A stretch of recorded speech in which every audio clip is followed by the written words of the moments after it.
vakaras, mėly FC Lvovo gerbėjai.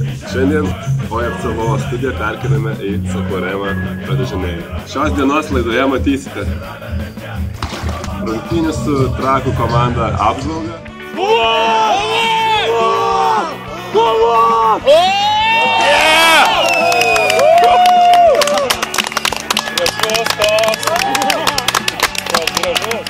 Ateinančių rungtynių su Euforija anonsą.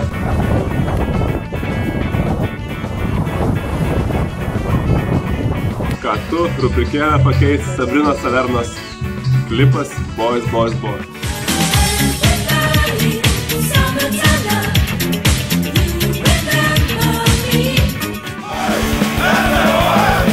Pirmasis reportažas šios dienos laidoje iš statybininkų rengimo centro stadiono, kur FC Lvovo priėmė Trakų futbolo klubą.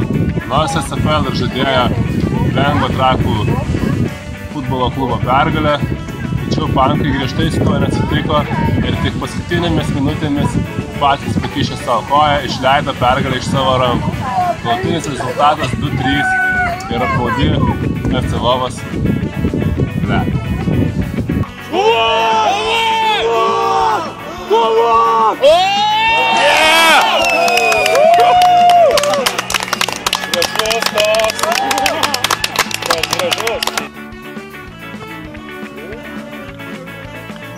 Du vienas laimės, jeigu ką buvo, du labai nuostabus. Ignas įspyrė ir paskui Ema buvo.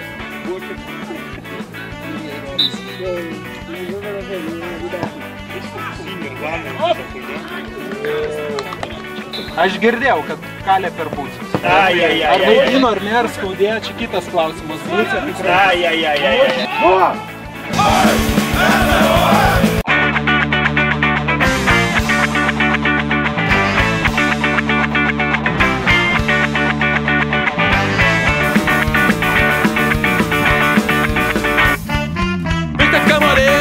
Skauda koja, reiškia, ką darys, belieka laukti rytojaus. O aš į tave varykiu aš iešti, kamuolį tik tam, bandytų atsikeršyti. O įskrenda aš šnekiu, bet pagauti negaliu, kietas kamuolys, bet aš ir kietas nevaryt. Aš pagauti įvykį, nors ir įspėkas kasdien, treniruotis paromis, netrukdyti mes išbėg.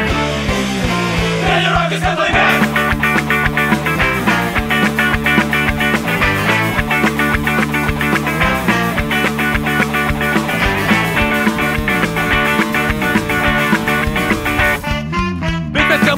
Panašus į uodą, aš bandau įspėti, bet jis nepasiduoda. Štai šlubuoju aš ir draugai šlubuoja. Kelias kamuolys, o mes iš tų. Šimo vakar vandenyne, kaip ir FC Lvovo SFL prognozėse, turės atlaikyti psichologinį spaudimą. Sekmadienį pankai susitinka su buvusiais šventos derbio varžovais Euforijos ekipa, kuriai žadama pergalė rezultatu 2-0. Ar pankai tikės pakliūstančią rungtynių pabaigos? Ar pasiteisins toro prognozę? Ar visgi pankai net neleis pagalvoti apie savo buvusiams komandos varžovams ir išnuoti juos, užkindami Vasaros sekmadienį?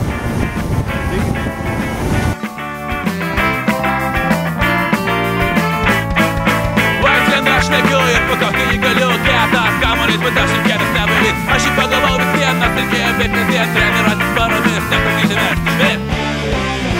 Treniruokis, kad laimės! Treniruokis, kad laimės. Palhaçada. Eita, Giovana!